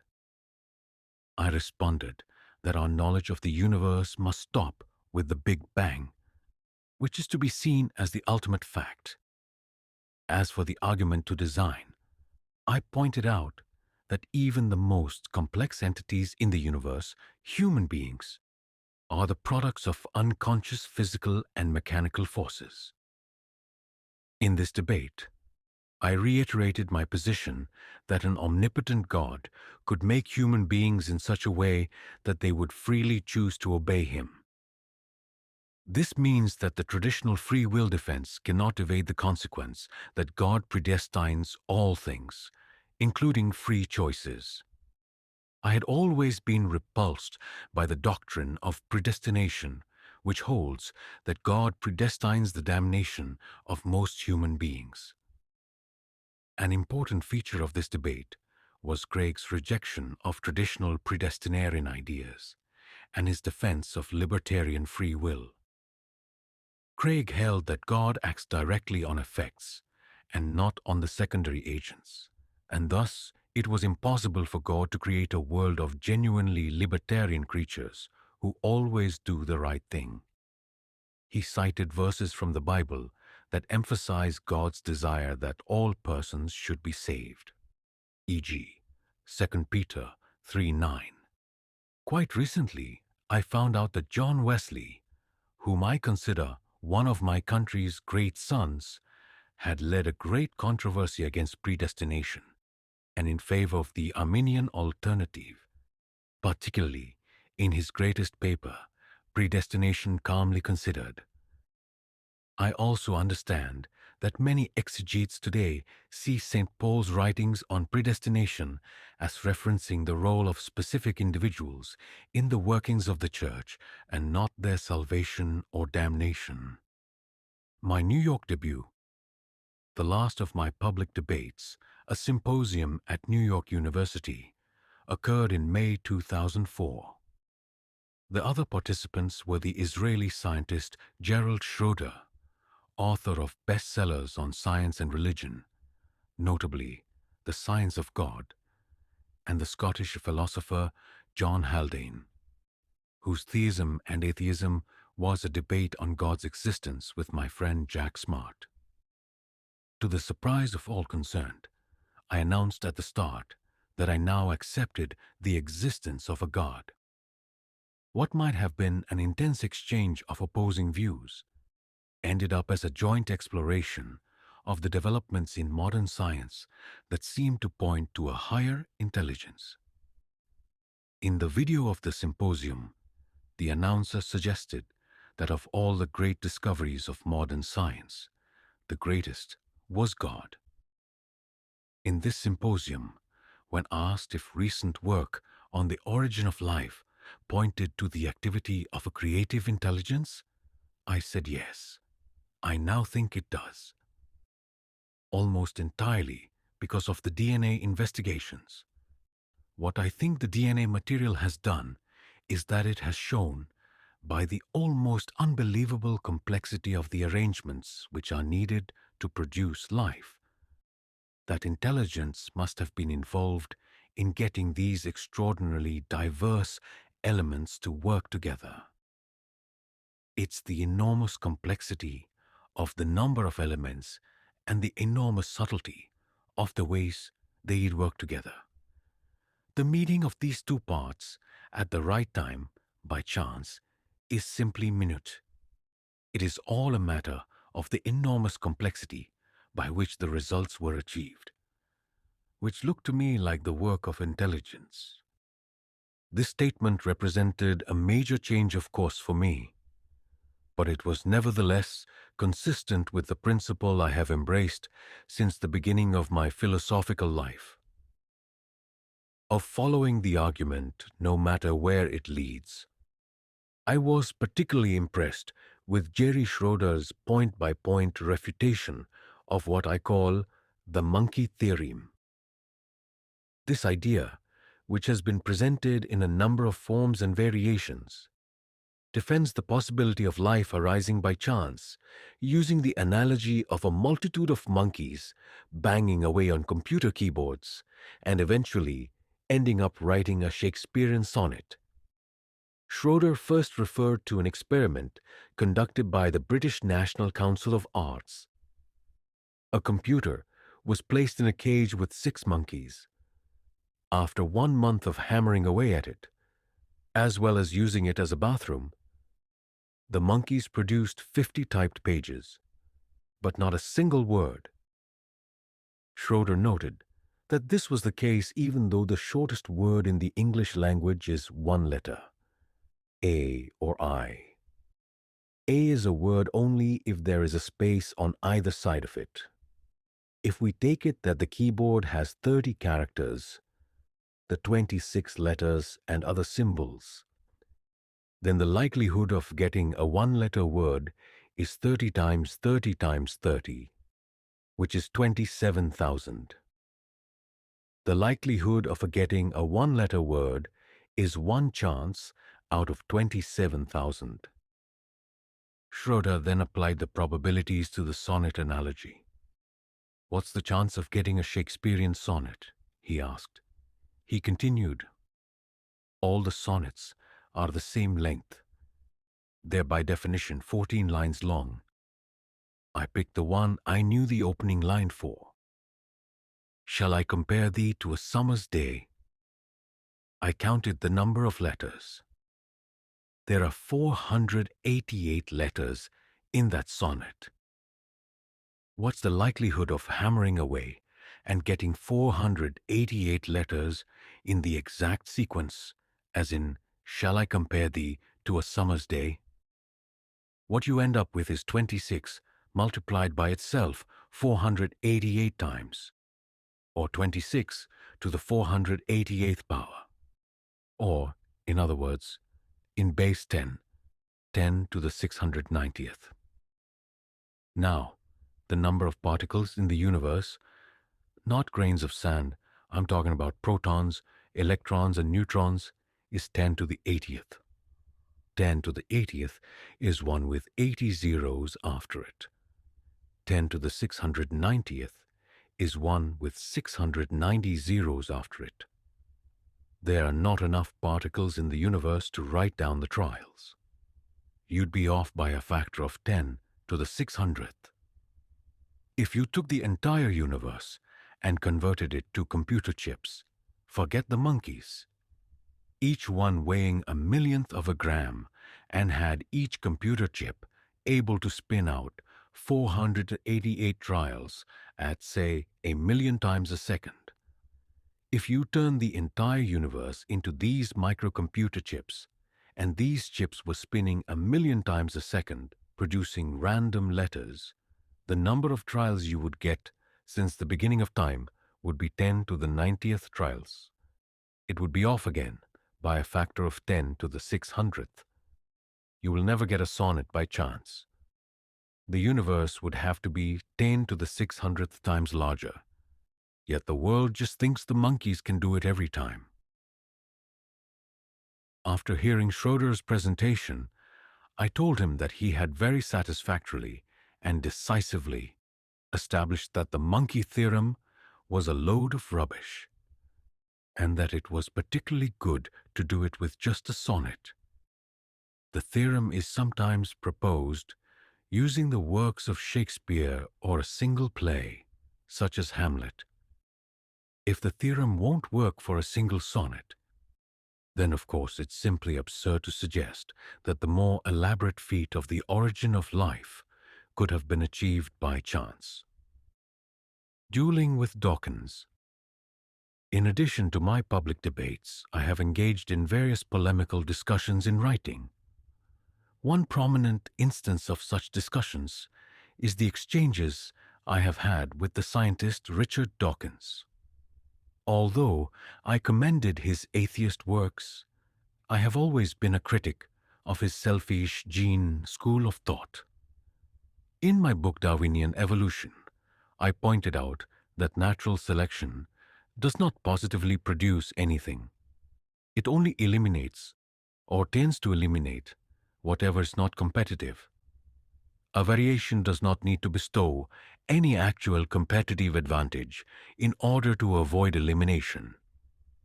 It is sufficient that it does not burden its owner with any competitive disadvantage. To choose a rather silly illustration, suppose I have useless wings tucked away under my suit coat, wings that are too weak to lift my frame off the ground. Useless as they are, these wings do not enable me to escape predators or gather food. But as long as they don't make me more vulnerable to predators, I will probably survive to reproduce and pass on my wings to my descendants.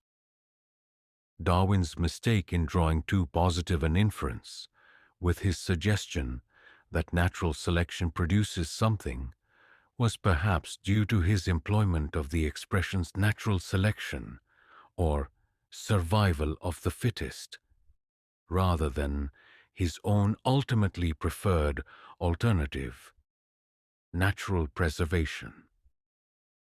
I went on to remark that Richard Dawkins's The Selfish Gene was a major exercise in popular mystification.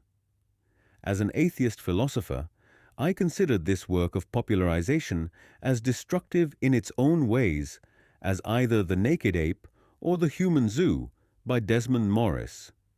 In his works, Morris offers as the results of zoological illumination what amounts to a systematic denial of all that is most peculiar to our species, contemplated as a biological phenomenon. He ignores or explains away the obvious differences between human beings and other species. Dawkins, on the other hand, labored to discount or depreciate the upshot of 50 or more years' work in genetics. The discovery that the observable traits of organisms are for the most part conditioned by the interactions of many genes, while most genes have manifold effects on many such traits. For Dawkins, the main means for producing human behavior is to attribute to genes characteristics that can significantly be attributed only to persons. Then, after insisting that we are all the choiceless creatures of our genes, he infers that we cannot help but share the unlovely personal characteristics of those all-controlling monads. Genes, of course, can be neither selfish nor unselfish any more than they, or any other non-conscious entities, can engage in competition or make selections. Natural selection is, notoriously, not selection. And it is a somewhat less familiar logical fact that, below the human level, the struggle for existence is not competitive in the true sense of the word. But this did not stop Dawkins from proclaiming that his book is not science fiction, it is science. We are survival machines, robot vehicles blindly programmed to preserve the selfish molecules known as genes. Although he later issued occasional disavowals, Dawkins gave no warning in his book against taking him literally. He added, sensationally, that the argument of this book is that we, and all other animals, are machines created by our genes. If any of this were true, it would be no use to go on, as Dawkins does, to preach. Let us try to teach generosity and altruism, because we are born selfish. No eloquence can move programmed robots, but in fact none of it is true, or even faintly sensible.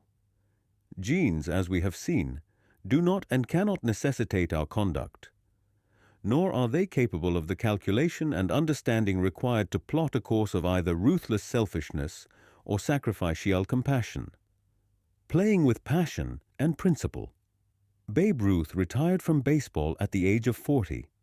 I am more than twice that age now, and although I have changed my position on the existence of God, I hope my defense of atheism and debates with theists and others indicate my enduring interest in the questions of theology and my willingness to continue exploring various answers. Analysts and psychologists can make of this what they will, but the impetus for me is still what it has always been, the pursuit of valid arguments with true conclusions. I hope I can play with as much passion and principle as I always have in the next part of the book, as I lay out my present position and the body of evidence that led me to affirm it.